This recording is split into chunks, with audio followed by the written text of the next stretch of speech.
remember how you told me that life may not be easy and everything. Hey guys, I'm Tracy. This is my wife April, and we're the Causeys. Wanted to start off by giving you a little bit of our testimony and talk to you about our marriage. In April of 2020, I injured my knee at work. I'm a sheriff's deputy, and it put me out of work for good. At that point in time, I had a lot of time on my hands, and I began to focus on April, and it just made things a little worse. I was constantly calling her at work, texting her, and I also had some trust issues that I'd brought into the marriage prior to April.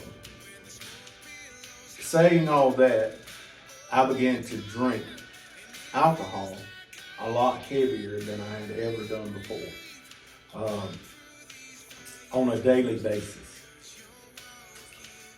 And during this same time, I was going through some challenging medical issues.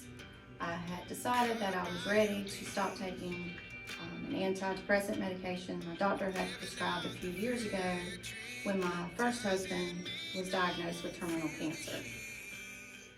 He told me that it would help me cope and I didn't have to take it for the rest of my life. And it did help me cope. But he didn't tell me how hard it would be to stop taking the medication. And being hard-headed like I am, he told me, what to do to taper off of it. And I initially did what he recommended, but then I tried to speed up the process. And that didn't help. Made me feel even worse.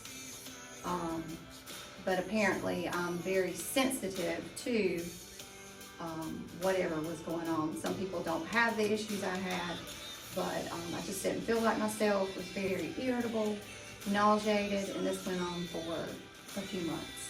And then finally, it did finally go away. But this did not help the situation with what was going on in our household. Everything we just told you guys, April and I separated. I didn't know where to turn. This devastated me. Having good Christian parents, my mom advised me or told me that I had the answer. I just needed to turn to it. The answer was God. At an early age, I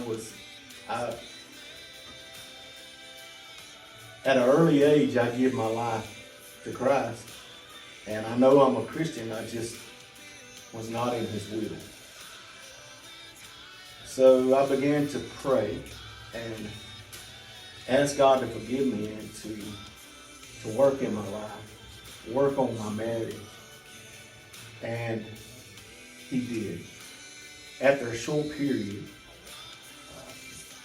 God intervened, and April and I got back together. We've been together ever since. I haven't drank 1 ounce of alcohol in that time. We read the 5 Love Languages book by Gary Chapman, and I recommend this book to all married couples if you haven't read it.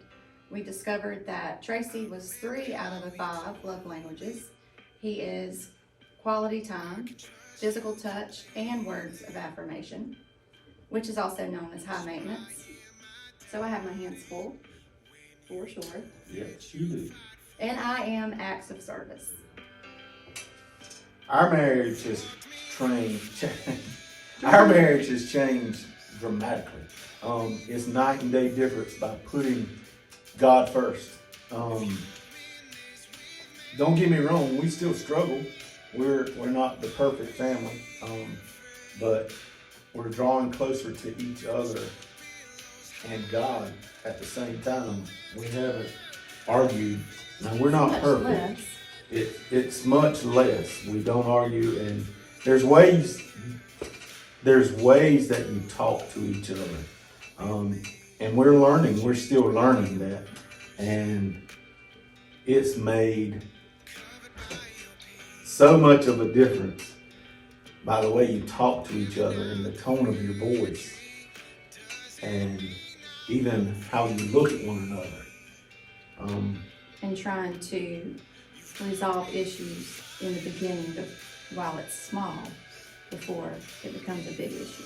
One thing we've learned too is how to give our problems or whatever, decision we're trying to make, to give it to God and wait.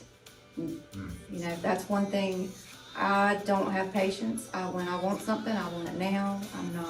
Don't want to wait on anybody or God, but now I am learning to give it to God, pray, talk to Him throughout my day, and just wait for Him to move and give us the answer. I love you. I love you too.